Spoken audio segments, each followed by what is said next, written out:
إن الحمد لله نحمده ونستعينه ونستغفره ونؤمن به ونتوكل عليه ونعوذ بالله من شرور أنفسنا ومن سيئات أعمالنا من يهده الله فلا مضل له ومن يضلله فلا هادي له ونشهد أن لا إله إلا الله وحده لا شريك له ونشهد أن سيدنا ونبينا ومولانا محمدا عبده ورسوله أما بعد فإن أصدق الحديث كتاب الله وخير الهدي هدي محمد صلى الله عليه وسلم وشر الأمور محدثاتها وكل محدثة بدعة وكل بدعة ضلالة وكل ضلالة في النار. قال الله تبارك وتعالى في القرآن المجيد والفرقان الحميد: وعد الله الذين آمنوا منكم وعملوا الصالحات ليستخلفنهم في الأرض كما استخلف الذين من قبلهم وليمكنن لهم دينهم الذي ارتضى لهم وليبدلنهم من بعد خوفهم أمنا يعبدونني لا يشركون بي شيئا ومن كفر بعد ذلك فأولئك هم الفاسقون. وقال صلى الله عليه وسلم: لا يؤمن أحدكم حتى يكون هواه تبعا لما جئت به أو كما قال صلی اللہ علیہ وسلم. عزیزان محترم، جمادی الاولیٰ کی پہلی جمعہ ہے. جمادی الاولیٰ یہ مہینہ ربیع الاخر کے بعد کا مہینہ ہے. عرب میں جب عربی نام رکھے جا رہے تھے تو یہ مہینہ اس موسم میں آیا جس موسم میں سردی بہت ہوتی ہے اور سردی میں چیزیں جمنا شروع ہو جاتی ہیں. اس سے یہ لفظ بنا ہے جمد یجمد کے معنی ہی جم جانا. سردی میں چیزیں جم جاتی ہیں تو سردی کی مناسبت سے انہوں نے اس کا نام جمادی الاول یا جمادی الاولیٰ رکھا. چونکہ سردی کا مہینہ اس کے بعد بھی تھا تو اور ایک مہینے کے لیے جمادی الاخر یعنی دوسرا ٹھنڈ کا مہینہ رکھ دیا. عزیزان گرامی، میں نے ایک آیت پڑھی ہے 18ویں پارے کی سورہ نور کی. بڑی اہم آیت ہے، ضرورت ہے آج اس آیت کے مضمون کو سمجھنے کی. دیکھیے، امت مسلمہ کے لوگوں میں بھی یہ سوال ہو رہا ہوگا، ہوتا ہوگا اور غیر تو کرتے ہی رہتے ہیں کہ بھئی کیا بات ہے کہ امت مسلمہ ہر جگہ مظلوم نظر آ رہی ہے، پٹ رہی ہے، دب رہی ہے، انہیں دبایا جا رہا ہے. اور لوگ کہتے ہیں کہ بھئی اپنے اللہ سے کہو وہ مدد کرے تمہاری. دعائیں ہو رہی ہیں، مسلسل دعائیں ہو رہی ہیں، ہر جگہ دعائیں ہو رہی ہیں. خاص طور پر موجودہ جو قضیہ فلسطین کا چل رہا ہے، آپ دیکھ رہے ہیں دنیا بھر میں دعائیں ہو رہی ہیں، خصوصی دعائیں ہو رہی ہیں، عمومی دعائیں ہو رہی ہیں، لیکن اس کا نتیجہ آنا چاہیے وہ نظر نہیں آ رہا. کیوں ایسا کیوں ہے؟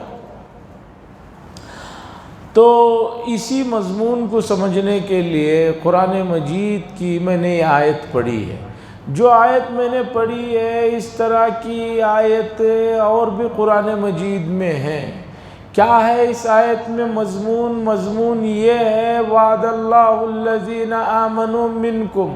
اللہ تعالیٰ نے یہ وعدہ فرمایا ہے کہ جو تم میں سے ایمان لائیں گے اور نیک کام کریں گے، وعملوا الصالحات لَيَسْتَخْلِفَنَّهُمْ فِي الْأَرْضِ، ان لوگوں کو زمین میں اپنا وہ خلیفہ بنائیں گے، ان کو زمین کا جو ہے تولیت ملے گی. كَمَا اسْتَخْلَفَ الَّذِينَ مِن قَبْلِكُمْ، جیسے کہ اس سے پہلے ماننے والوں کو زمین پر حکومتیں عطا فرمائے۔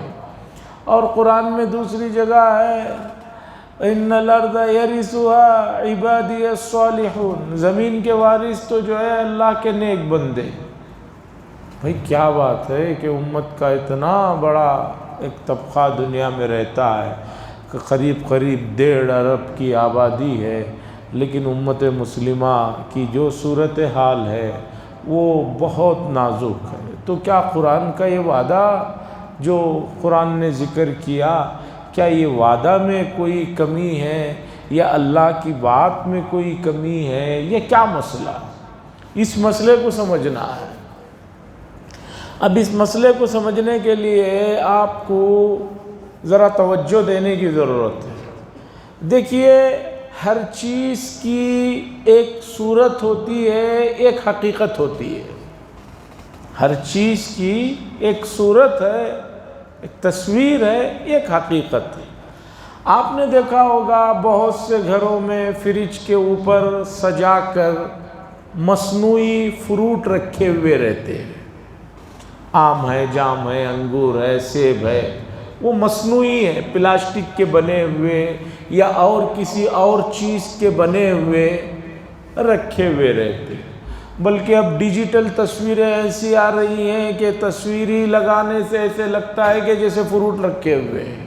بہت ساری مرتبہ تصویریں ایسی رہتی ہیں کہ آپ اسے جو ہے زمین پر بچھا دیجئے، ایسا لگتا ہے زمین کے اندر بہت بڑا کھڈا ہے، لیکن کچھ نہیں رہتا، وہ تصویر کا کمال ہے۔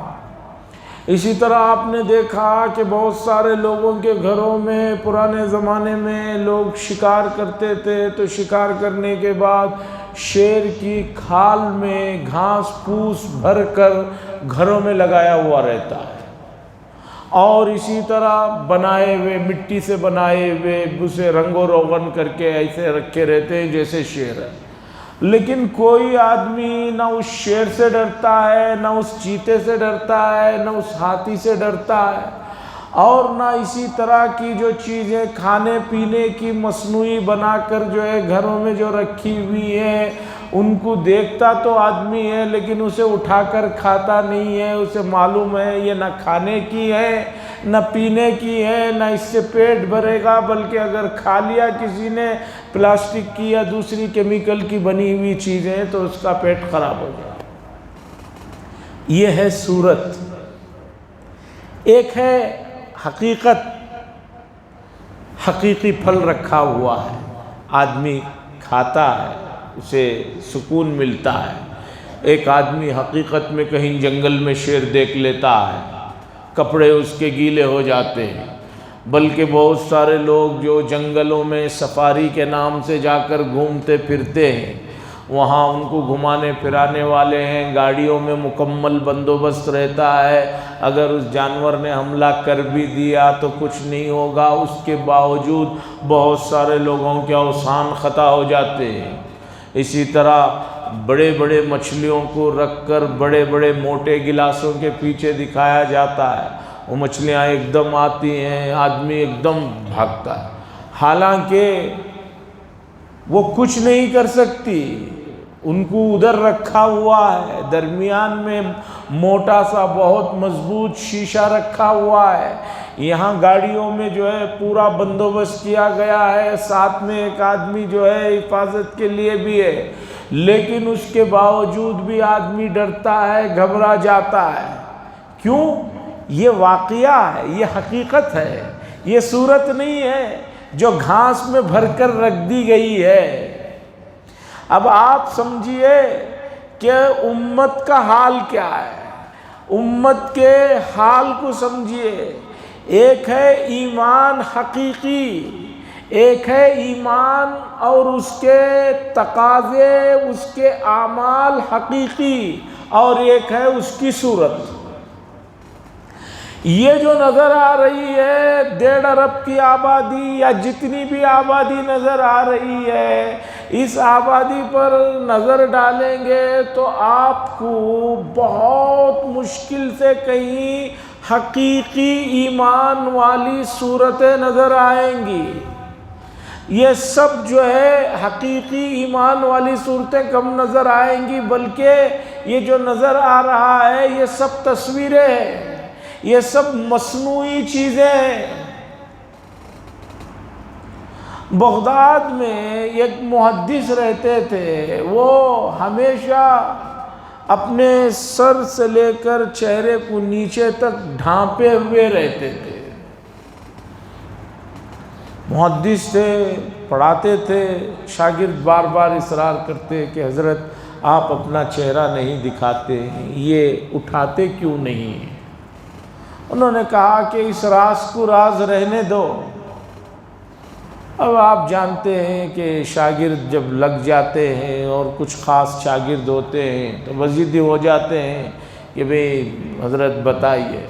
کہا کہ بھئی میں چہرہ اپنا اس کے اوپر جو پردہ ڈالا ہوا وہ اٹھا دوں تو مجھ سے یہاں بیٹھا نہیں جائے گا، بلکہ میں یہ اپنی پگڑی تمہیں پہناؤں گا، پھر تم اپنے چہرے پر سے جو ہے کپڑا ہٹاؤ، اس کے بعد تم بھی دیکھو گے تو تم سے بھی سامنے بیٹھے ہوئے لوگوں کو اور چلتے پھرتے ہوئے لوگوں کو دیکھا نہیں جا سکتا۔ ایک شاگرد نے بہت زیادہ اصرار کیا تو انہوں نے اپنی وہ پگڑی اٹھا کر اسے پہنائی، اور جو چہرے پر کپڑا چھوڑے رہتے تھے اس کپڑے کو انہوں نے ہٹایا۔ جو ہی ہٹایا شاگرد نے چیخ مارا اور اس کے بعد جو ہے پگڑی نکال کے رکھ دی۔ محدث نے کہا مسئلہ سمجھ میں آ گیا؟ انہوں نے کہا سمجھ میں آ گیا۔ اب ان دونوں کو سمجھ میں آیا، دوسرے شاگردوں کو نہیں سمجھ میں آیا تھا کہ بھئی ہوا کیا۔ پگڑی پہنا، پردہ اٹھایا، نقاب اٹھایا اور تھوڑی دیر میں چیخ مار کر نکال دیا۔ کہا حضرت آپ جو کر رہے ہیں وہ بالکل ٹھیک ہے، آپ پگڑی کے ساتھ وہ نقاب جو ڈالیں ٹھیک ہے۔ شاگردوں نے پوچھا کہ بھئی کیا بات تھی؟ کہا جو ہی وہ پگڑی پہن کر میں نے اپنے سر پر سے، چہرے پر سے، آنکھوں پر سے جو ہے پردہ ہٹایا ہوں تو سامنے مجھے کوئی انسان نظر نہیں آ رہا تھا، کچھ بندر نظر آ رہے تھے، کچھ اور دوسرے وحشی اور درندے اور گندے جانور نظر آ رہے تھے۔ شاگردوں نے حضرت سے پوچھا کہ حضرت یہ کیا معاملہ ہے؟ تب حضرت نے بتایا کہ اللہ تعالیٰ سے کبھی میں نے دعا کی، قبول ہو گئی کہ اللہ ہر آدمی کا حقیقی چہرہ مجھ پر منکشف فرما دے۔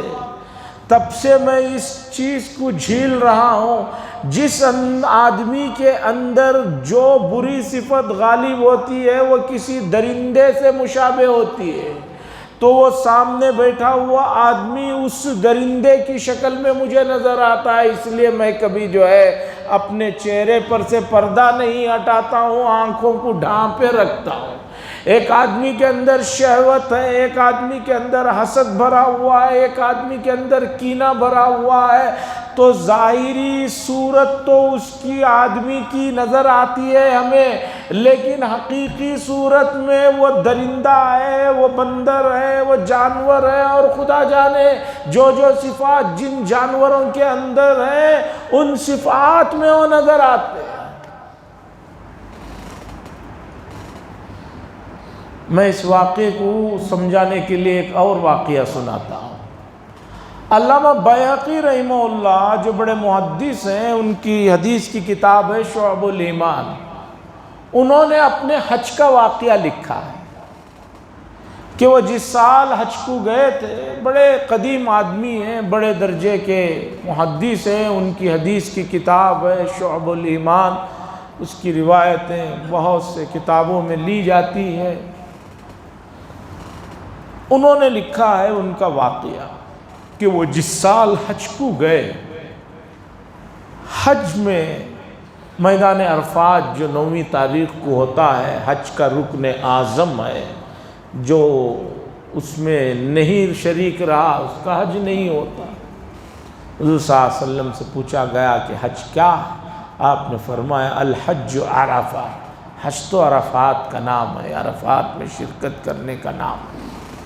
لیکن بہت افسوس ہے کہ عرفات کا میدان بتایا ہوا ہے، منصوص ہے، یہاں سے شروع ہوتا ہے یہ یہاں تک ختم ہوتا ہے، جگہ جگہ بورڈیں لگے ہوئے ہیں، لیکن لوگوں کی دینی معلومات کی کمی اور لوگوں کی بیجا جلدی کی وجہ سے دیکھنے میں آتا ہے، چونکہ میں نے ڈیوٹیاں کی ہیں، بہت سارے لوگ پورا دن میدان عرفات میں اندر ہی نہیں جاتے، باہر ہی بیٹھے رہتے ہیں روڈوں پر، جلدی جانے کے چکر میں واپسی میدان عرفات کے اندر ہی نہیں جاتے، باہر ہی بیٹھے رہتے ہیں، باہر ہی سے بھاگ کر آ جاتے ہیں، ان کا حج ہی نہیں ہوا۔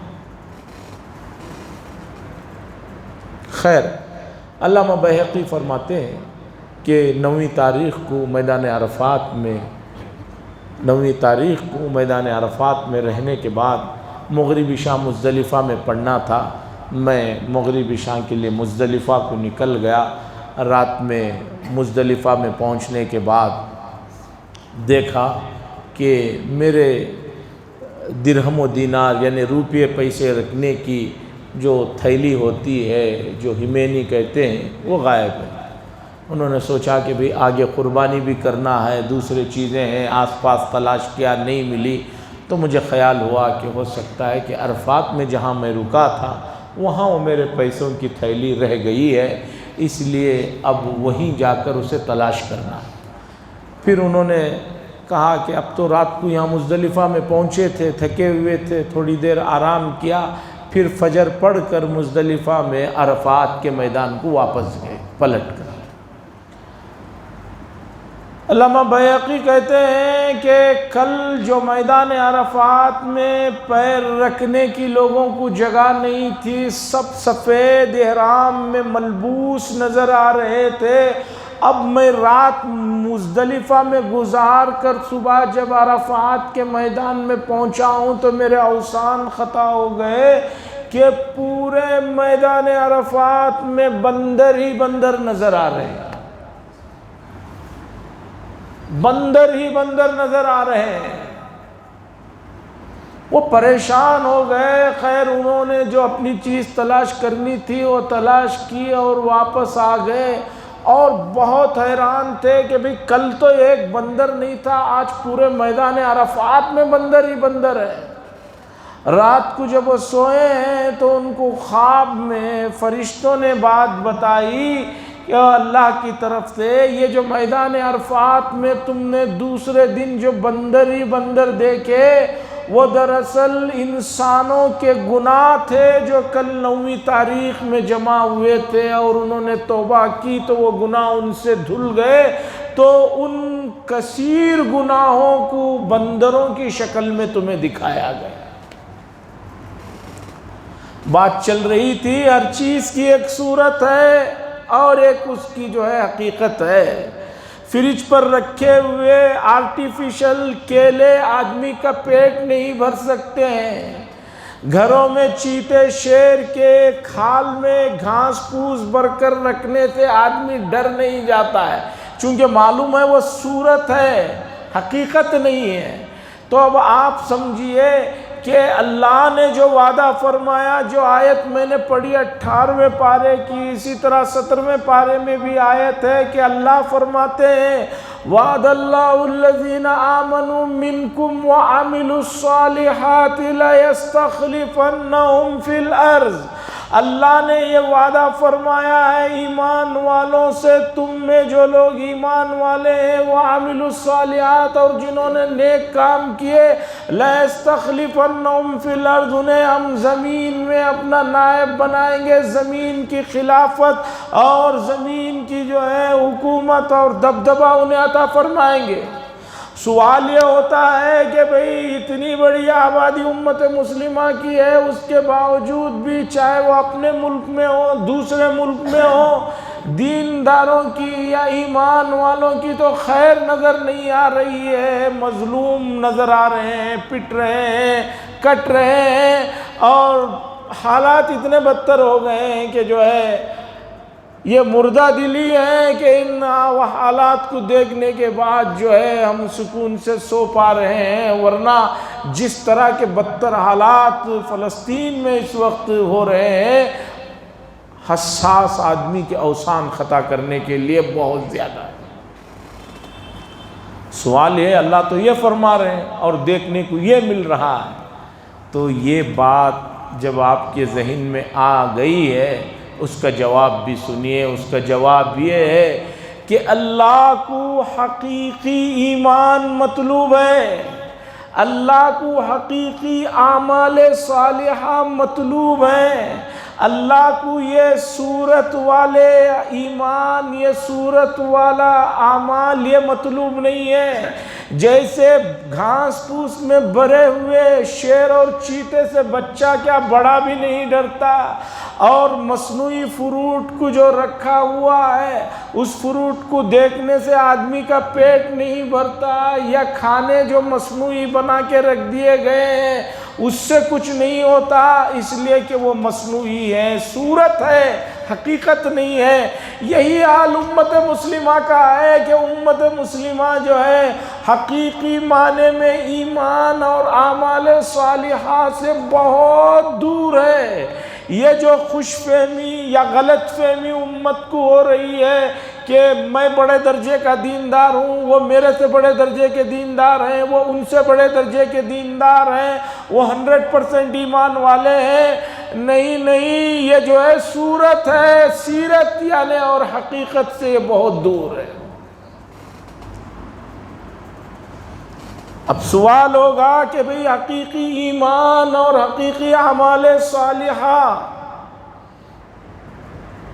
اس طرح کے لوگ بھی گزرے ہیں جو کہا جا رہا ہے؟ تو یقیناً گزرے ہیں، اور وہ زمانہ ہے سب سے پہلے خلافت راشدہ کا، رسول اللہ صلی اللہ علیہ وسلم کے بعد 30 سال جو خلفائے اربعہ کا دور خلافت ہے، 30 سال کا، حضرت ابوبکر صدیق، حضرت عمر بن خطاب، حضرت عثمان بن غنی اور حضرت علی بن ابی طالب رضی اللہ تعالیٰ عنہ، یہ چاروں حضرات کا 30 سال کا جو دور خلافت ہے، خلافت راشدہ ہے، اس میں حقیقی ایمان تھا، اس میں حقیقی اعمال تھے۔ اسی کا نتیجہ ہے کہ اس دور خلافت میں پوری دنیا کے جو اس وقت آبادی والے علاقے تھے، بر اعظم تھے، وہاں ایمان والے بہت ہی شان و شوکت سے جی رہے تھے۔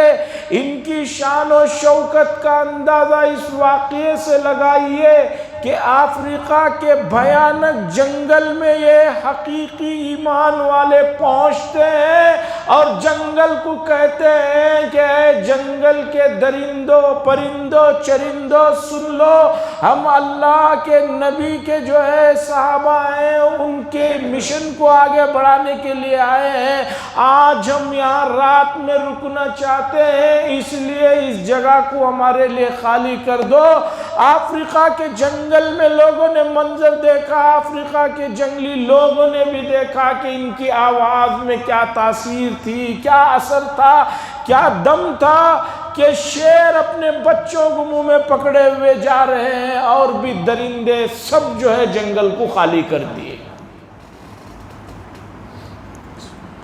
اللہ نے جو وعدہ فرمایا، وعد اللہ الذین آمنوا، وہ حقیقی ایمان والوں کے لیے وعدہ فرمایا، اور اس کی مثالیں ہمارے سامنے خلافت راشدہ کا 30 سال کا گولڈن دور ہے۔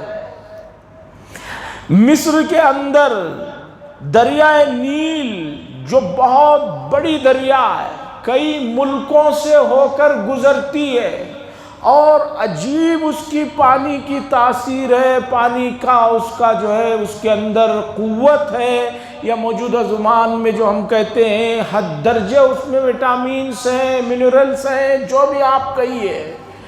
اس دریائے نیل کے پانی سے جو کھیتیاں زراعت کی جاتی ہیں، اسی طرح اس دریائے نیل کے پانی سے جو جانور جن کا پینا روزانہ کا واسطہ پڑتا ہے، جیسے افریقہ کے بھی بعض ملکوں میں گزرتی ہے، صرف 6 مہینے میں وہاں کے بکرے 60 سے 70 کلو وزن کے ہو جاتے ہیں۔ بہت بڑی دریا ہے، مصر میں بھی بہتی ہے۔ مصر میں حضرت عمرو بن العاص رضی اللہ تعالیٰ عنہ حضرت عمر بن خطاب رضی اللہ تعالیٰ عنہ کی طرف سے گورنر بنائے گئے تھے۔ وہ مصر میں رہتے تھے، وہاں کے امیر تھے، گورنر تھے۔ دریائے نیل جو ہے وہاں پہلے سے مصر کے قدیم روایتوں کے مطابق ہر سال جو ہے دریائے نیل میں ایک لڑکی کو، ایک عورت کو خوب سنوار کر سجا کر دریا میں لے جا کر چھوڑ دیا جاتا تھا، جسے ہم یہاں کی زبان میں کہتے ہیں آر دینا۔ وہ آر دینا کہتے ہیں، تو اسے لے جا کر زندہ سمندر میں چھوڑ دیا جاتا تھا، اور ان لوگوں کا عقیدہ تھا کہ اس طرح ہر سال ایک لڑکی کو، ایک عورت کو سمندر میں ڈال دینے سے وہ سمندر اسے نگل جاتا ہے، کھا جاتا ہے، وہ لڑکی اور عورت مر جانے سے پورا سال دریا ہم سے خوش رہتا ہے، پانی جو ہے بہتے رہتا ہے۔ حضرت عمرو بن العاص رضی اللہ تعالیٰ عنہ جب گورنر بنائے گئے، ان کے سامنے یہ مسئلہ آیا، مصر فتح ہوا، تو انہوں نے کہا کہ اسلام میں کسی کو ناحق قتل کرنے کی، ڈبونے کی، سزا دینے کی قطعاً اجازت نہیں ہے۔ یہ جو ہے نہیں ڈالا جائے گا، اس رسم کو ختم کیا جائے، اس بری عادت کو چھوڑا جائے۔ کہتے ہیں کہ نہیں ڈالا گیا، دریا بہنا بند ہو گئی، دریا کا پانی رک گیا۔ پانی کے رک جانے کی وجہ سے آدمیوں کے لیے دقتیں، پریشانیاں شروع ہوئی۔ حضرت عمرو بن العاص رضی اللہ تعالیٰ عنہ نے مدینہ منورہ میں حضرت امیر المؤمنین عمر بن خطاب رضی اللہ تعالیٰ عنہ کو خط لکھا اور اطلاع دی کہ ایسی ایسی صورتحال ہے، اب پانی رک گیا ہے، اگر آپ کہیں تو جو حکم ہوگا وہ عمل کیا جائے۔ حضرت امیر المؤمنین سیدنا عمر بن الخطاب رضی اللہ تعالیٰ عنہ نے ایک پرچی لکھی اور آدمی کے ہاتھ میں دیا کہ گورنر کے ہاتھ میں پہنچا دیجئے، اور گورنر صاحب کو حکم دیا کہ اس پرچی کو لے جا کر دریا میں ڈال دیجئے۔ امیر المومنین کی پرچی گورنر مصر کے پاس پہنچتی ہے، اور حضرت عمرو بن العاص رضی اللہ تعالیٰ عنہ اس پرچی کو لے جا کر سمندر میں ڈالتے ہیں۔ کیا لکھا ہوا ہے اس پرچی میں؟ صرف اتنا لکھا ہوا ہے کہ اے دریائے نیل، تو اگر اللہ کے حکم سے چلتی ہے تو اللہ کے حکم سے چلنا شروع کر دے، اور اگر تو اپنی مرضی کی مالک ہے تو ہم تیرے سے جو ہے کسی طرح کی کوئی مدد نہیں مانگتے۔ اس طرح کا مفہوم مضمون اس چیٹی میں لکھا ہوا تھا۔ لے جا کر جو ہے دریائے نیل میں وہ چیٹی ڈالی گئی، وہ پرچی ڈالی گئی، فوراً دریائے نیل کا پانی چلنا شروع ہو گیا۔ عزیزان گرامی، وعدہ خلافت اللہ نے جو فرمایا، وعد اللہ الذین آمنوا منکم وعملوا الصالحات، حقیقی ایمان والوں کے لیے ہے۔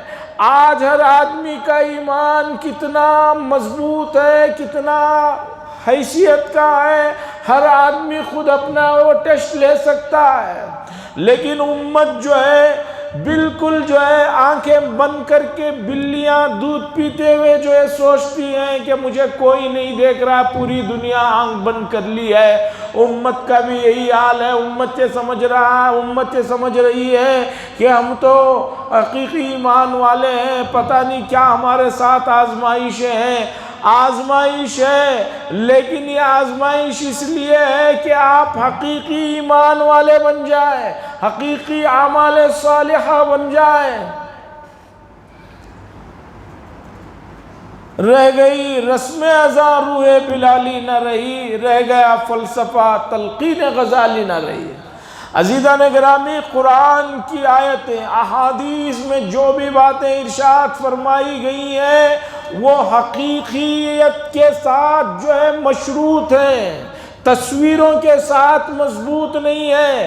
جیسے گھاس پھوس کے شیر سے کوئی آدمی گھر میں رکھا ہوا ہے، نہیں ڈرتا، اسی طرح ہمارا ایمان چونکہ حقیقی مضبوط نہیں ہے، اس لیے ہم سے کوئی مخلوق کاپنے کے لیے تیار نہیں ہے۔ بلکہ ہم سے نیچے درجے کے، ہم سے کم حیثیت کے درجے کے، ہم سے کم تعداد والے، ہر اعتبار سے کم حیثیت کے لوگوں کا رعب ہمارے اوپر آ چکا ہے۔ وہ ہم سے کیا ڈرے، ہم خود ان سے ڈر رہے ہیں، ہم خود ان سے جو ہے کانپ رہے ہیں، ہم خود ان کے لیے جو ہے فکر مند ہو گئے۔ اب اس کے لیے اگر امت یہ سوچتی ہے کہ ہم اس لائن میں کام کر لیں تو کام ہو جائے گا، اس لائن میں کام کر لیں تو کام ہو جائے گا، دیکھیے اسباب اختیار کرنے کو شریعت منع نہیں کرتی۔ آدمی بیمار ہو تو شریعت یہ نہیں کہتی کہ اللہ کے اوپر توکل کرو اور دوا مت کھاؤ۔ رسول اللہ صلی اللہ علیہ وسلم نے منع فرمایا، یہ توکل کا مفہوم نہیں ہے کہ آدمی بیمار ہوا اور یہ کہے کہ اللہ کی مرضی میں تو دوا نہیں کھاؤں گا۔ نہ یہ اللہ نے کہا کہ اللہ کو آزمانے کے لیے آپ جو ہے بھائی میرا مرنا طے ہے تو میں زہر پیوں گا، مرنا ہے تو مر جاؤں گا، نہیں تو مر جاؤں گا، یہ کہہ کر زہر پی لے، یہ بھی شریعت نے نہیں کہا۔ شریعت نے اسباب کو اختیار کرنے کا حکم دیا، لیکن شرط یہ ہے کہ آپ کے اندر حقیقی ایمان اور حقیقی اعمال صالحہ بھی ہونا چاہیے۔ اب حقیقی ایمان کو حاصل کرنے کے لیے آپ کو اور مجھے اور پوری لوگوں کو حقیقی ایمان والوں کے واقعات کو پڑھنا ضروری ہے۔ قرآن کی آیت دیکھیے کتنا عجیب مضمون ہے۔ اللہ فرماتے ہیں یا ایھا الذین آمنوا آمنوا،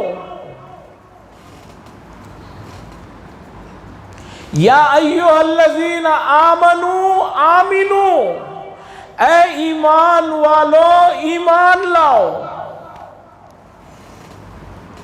یا ایھا الذین آمنوا، اے وہ لوگو جنہوں نے ایمان لایا ہے، آمنو حکم دیا جا رہا ہے ایمان لاؤ۔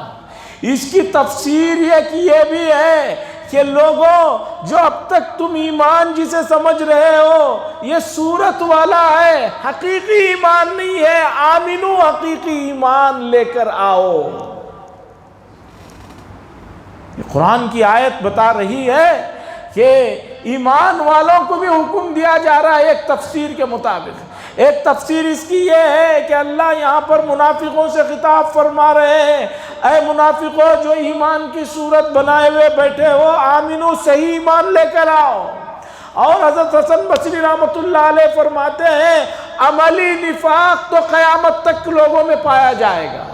ایک اعتقادی نفاق ہے، وہ رسول اللہ صلی اللہ علیہ وسلم کے زمانے تک خاص ہے کہ آدمی دل سے تو کافر ہے، اوپر سے کلمہ پڑھ رہا ہے حضور سے اور صحابہ سے بچنے کے لیے، یہ جو ہے اعتقادی جو ہے نفاق ہے۔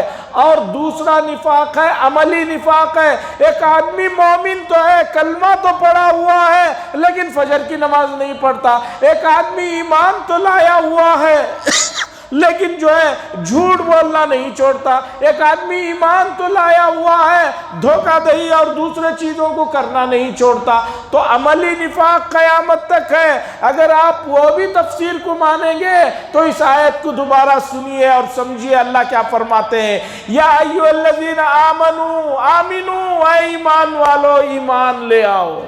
یہ جو تم صورت اپنائے ہوئے ہو، صورت سے کچھ نہیں ہوگا، حقیقی ایمان چاہیے۔ اور حقیقی ایمان کی خوبی یہ ہے کہ آپ کے اندر سوائے حضرت حق جل مجدہ کے کسی کا ڈر نہیں، کوئی ڈر آپ کے دل میں نہیں آ سکتا۔ اس لیے کہ حدیث میں فرمایا گیا کہ ایمان اور بزدلی ایک دل میں جمع نہیں ہو سکتے۔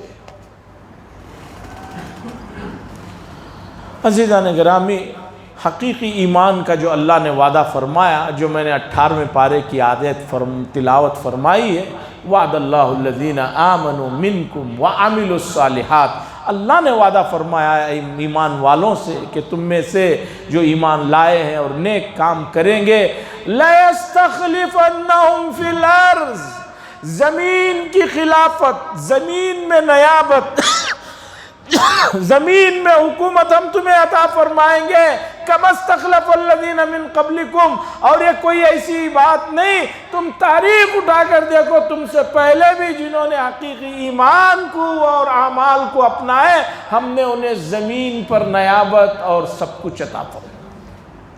تاریخ اگر آپ آدم علیہ السلام سے شروع کریں گے بہت لمبا وقت لگ جائے گا۔ آپ صرف رسول اللہ صلی اللہ علیہ وسلم کے زمانے کے ساتھ متصل جو 30 سال ہیں، حضرت صدیق اکبر سے لے کر حضرت علی بن ابی طالب رضی اللہ تعالیٰ عنہ تک، اس 30 سال کی تاریخ کو دیکھ لیجئے کہ اس تاریخ میں پوری دنیا میں کیا ہوا، کیسے ہوا، اور کیا شان تھی، کیا دبدبہ تھا، کیا حیثیت تھی، اور یہ سب کیوں تھا کہ ایمان حقیقی تھا۔ تو حقیقی ایمان کو اپنانے کی ضرورت ہے، اور اس کے لیے ایمان والوں کے واقعات یعنی حضرات صحابہ، حضرات انبیاء، ان کا تذکرہ، ان کا ذکر، اور ان کو جاننا، ان کو پڑھنا، ان کو اپنے نسلوں میں سنانا بہت ضروری ہے۔